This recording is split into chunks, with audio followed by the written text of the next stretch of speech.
A Carolina Franca, que está lá no plenário JK, está com a deputada Janaína Pascoal. E como a informação é prioridade aqui, Carol, é teu esse momento. Boa tarde novamente a todos. Exatamente, estou aqui com a deputada Janaína Pascoal, nesse dia que antecede o Dia Internacional da Mulher. Deputada, no fim de uma legislatura tão importante, com aumento de representatividade feminina aqui no Parlamento Paulista, comentar como é que foi esse trabalho durante os 4 anos referente aos direitos da mulher aqui na Alesp. Bom, primeiro, parabéns para você, todas as mulheres aqui da Alesp, da Rede Alesp, as mulheres que nos acompanham. Foi uma legislatura muito profícua nessa seara.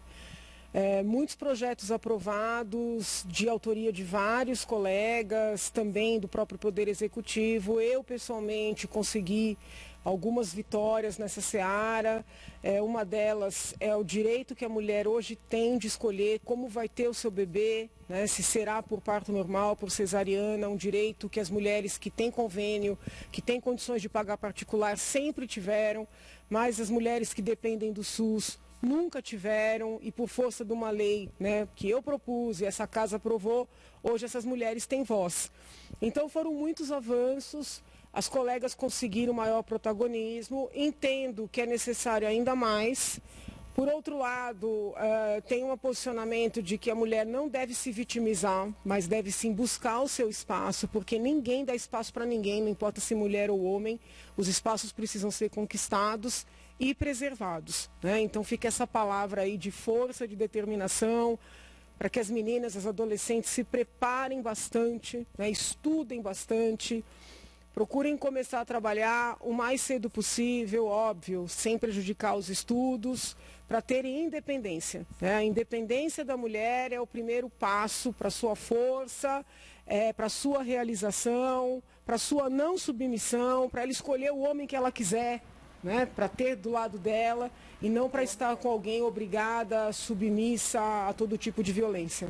E, deputada, aproveitando, né, essa aprovação do projeto de lei da senhora referente à violência obstétrica que pode acontecer contra as mulheres, né, falar sobre a importância disso justamente nesse momento, que é uma violação, a senhora também como uma mulher do direito sabe que infelizmente ainda não é um crime que está previsto no nosso Código Penal.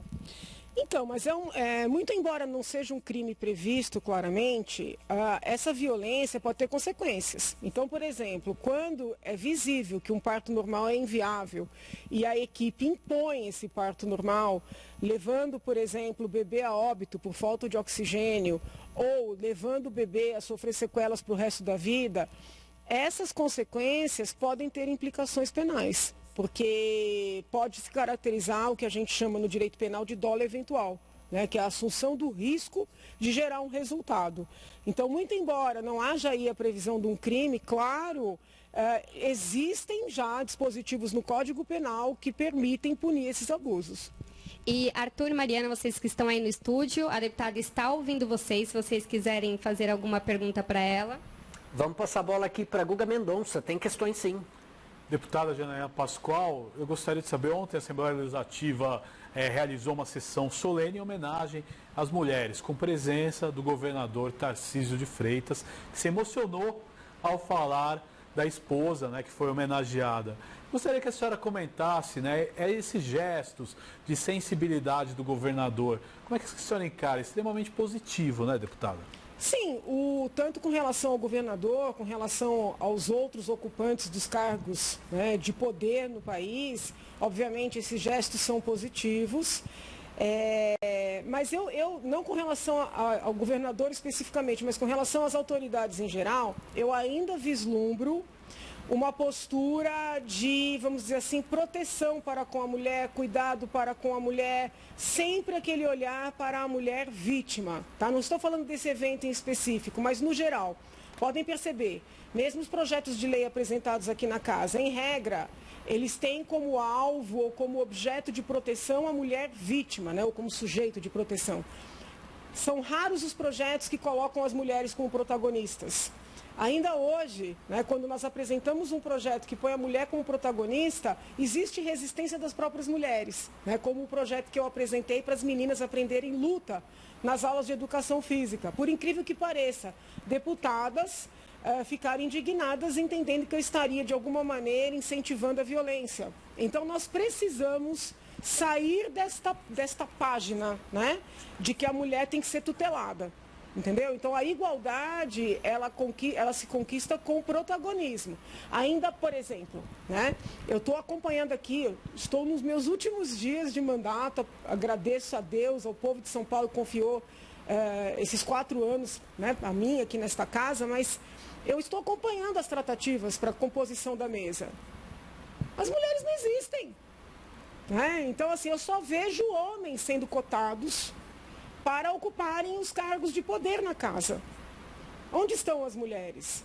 Ah, isso significa que tem que ter cota? Não, isso significa que tem que ter uma disputa justa. Né? São mulheres, muitas vezes, que já tiveram 2, 3 mandatos e que são deixadas em segundo plano. E isso não ocorre só aqui, ocorre em várias searas. Então, nós temos que mudar esse enfoque, né, da mulher vítima, a mulher que vai na delegacia, a mulher da Maria da Penha. Não, é a mulher protagonista, né, é a mulher que ocupa os espaços, é a mulher que tem ideias próprias, que não está para comentar apenas a ideia e o comportamento dos homens que estão nos cargos de poder. Mais algum questionamento, pessoal? Temos sim, de autoria da deputada Janaína Pascoal, a questão do projeto de lei, ou melhor, da lei, que autoriza a mulher a ter a escolha do parto. Por favor, eu gostaria que a senhora comentasse sobre isso. Acho que é exatamente isso, né, chefia? Sim. Então, eu antes de ser deputada, eu acompanhei vários casos na condição de advogada e professora de bioética, de bebês que findaram tendo consequências, sequelas neurológicas e bebês que vieram a óbito em virtude da imposição do parto normal. Quero deixar muito claro aqui que eu não sou nem contrária nem favorável, nem o parto normal, nem a cesariana. Mas eu sou favorável àquele procedimento que se mostra mais viável, mais razoável no caso concreto e ao empoderamento da mulher nesse momento tão importante da sua vida. Né? E eu percebi que as mulheres que dependem do SUS eram e ainda são, no Brasil, e mesmo em São Paulo, na vigência da nossa lei, muito humilhadas. Elas chegam, às vezes, com 40 semanas de gestação, 41 semanas, são mandadas de volta para casa, sabe? Às vezes, elas contam o dinheiro para pagar ali o bilhete do ônibus, tem que voltar e retornar. Então, não está na hora. Como assim não está na hora? Com 40 semanas, interna essa mulher, entendeu? E se ela tem a preferência por um parto cesariano, faz a cesariana nessa mulher. Porque quanto mais tempo passa, né, dessa fase ali limítrofe dos 40 semanas, maior o risco desse bebê entrar em anóxia. Então, eu busquei nesta casa e obtive o apoio dos meus pares, aliás, agradeço os colegas deputados aqui por esses 4 anos de convivência, eu busquei dar voz a esta mulher invisível.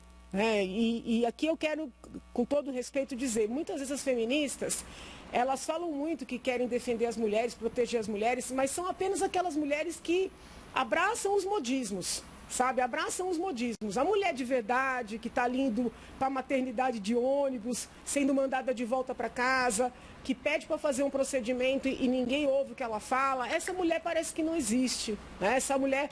E eu enfrentei discussões homéricas em audiências públicas, onde eu tive que ouvir que esta mulher não sabe o que é melhor para ela. Como assim? Essa é a mulher brasileira por excelência. Como é que ela não sabe o que é melhor para ela? Então, é uma luta por ter voz, entendeu? Por ter voz e por dar voz. Mari? Carol, gostaria de fazer uma pergunta, né, aqui para a deputada Janaína Pascoal, referente à resposta anterior, deputada, quando a senhora falou sobre a participação das mulheres, que ainda não é efetiva aqui dentro do Parlamento Paulista, né, como, por exemplo, agora a gente está observando a composição da mesa, né, mas eu gostaria que a senhora, que está nos bastidores, justamente com essas deputadas aqui da casa, que a senhora contasse para a gente como é feita essa articulação pelas próprias deputadas mulheres, ou seja, existe essa predisposição, existe a luta para que elas ocupem esses espaços? Eu acredito que exista sim a predisposição, existe a competência e a capacidade, mas as mulheres ainda, e eu estou falando de mulheres de todos os espectros ideológicos, tá? Elas ainda têm uma postura de que um homem tem que conceder para ela esse espaço. É interessante isso, elas estão preparadas, se sentem preparadas, almejam os cargos, mas elas não lutam por esses cargos. de maneira clara e aberta. E eu não estou aqui dizendo que elas tenham que ganhar essa luta, mas elas têm que ser sujeito legítimo nessa luta. Eu vou dar um exemplo aqui falando de mim, né, para eu não falar dos outros. Eu tive que lutar com unhas e dentes para conseguir a legenda, para concorrer ao Senado. Os grandes partidos todos fecharam a porta na minha cara, porque eles diziam o seguinte, que alguém tem que te convidar. Como assim você decidiu concorrer a um cargo majoritário? Então, ainda na política, vejam bem, tá? Não quero ser justa. Aqui no plenário eu tenho voz, podem perceber, eu presido várias sessões, eu uso a tribuna com muita frequência, com liberdade, nunca ninguém tentou me cercear aqui dentro. Agora, os cargos de poder, eles são muito fechados ainda para as mulheres, e os cargos eleitorais de poder, ou seja, os cargos majoritários, ainda não são vistos como cargos para as mulheres. Você tem que ser chamada. Você tem que ser autorizada a concorrer, né? Por isso que quando eu insisti em concorrer ao Senado, enfrentei os grandes partidos, fui buscar uma legenda, ainda que sem recursos, ainda que sem tempo de TV, foi uma luta feminina e feminista também. Porque eu ouvi várias vezes, mas quem te chamou para ser candidata ao Senado? Eu falei, mas por que eu tenho que ser chamada? E era interessante que a minha votação para deputada foi a votação maior da história. E todos entendiam natural que qualquer colega homem disputasse ao Senado. Mas eu não. Então, eu às vezes conversava com os colegas candidatos, os homens, eu falava assim, os jornalistas ligam, porque não é só na política que é o preconceito, hein? Jornalismo é machista. O jornalismo é machista. Os jornalistas me ligavam. Mas por que a senhora está concorrendo ao Senado? Aí eu perguntava para os meus colegas, alguém está perguntando por que você está concorrendo ao Senado? Não. Eles entendem natural que um homem queira um cargo majoritário. A mulher não, a mulher tem que alguém chamar, tem que ser estratégia. A estratégia do partido pôr uma mulher, entendeu? Então tem que mudar a cabeça, sabe? A gente não tem que esperar ser chamada, ser convidada. Quem está acompanhando pode dizer assim, mas ela está dando esse conselho, mas deu errado, vamos dizer assim, porque ela não foi eleita, né? Porque não teve tempo de TV, não teve recurso. Se a gente olhar por esse lado, eu até dou razão para quem faz a crítica. Mas se nós não começarmos a fazer essa luta, né, de dizer o seguinte, olha, não é você, cacique, que vai dizer se eu serei candidato ou não, e a que eu serei candidato ou não. Né? Nós vamos começar a tomar as nossas decisões assumindo os riscos, né, de ganhar e perder, porque quem disputa pode ganhar e pode perder. Entendeu? Então, ao invés de falar da vida dos outros, vou falar da minha. Foi uma luta feminina e feminista insistir na disputa por um cargo majoritário, porque eles só acham que a gente tem legitimidade para ser vice. Não, aí vai chamar você de vice para compor, aí você vira um vaso. Né? Você é o vaso da história. Entendem? Mari?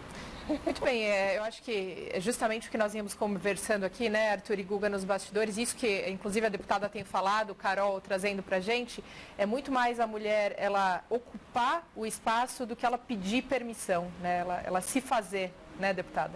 Exatamente, a deputada ela concorreu nessa legislatura, né, à presidência aqui da Assembleia Legislativa de São Paulo, e eu aproveito para perguntar como é que foi essa disputa, os colegas de partido, como é que foi disputar, porque nunca antes aqui na história da Assembleia Legislativa a gente ainda não conseguiu chegar nesse feito, mas ainda não tivemos uma presidente mulher aqui nesse maior cargo do Legislativo paulista.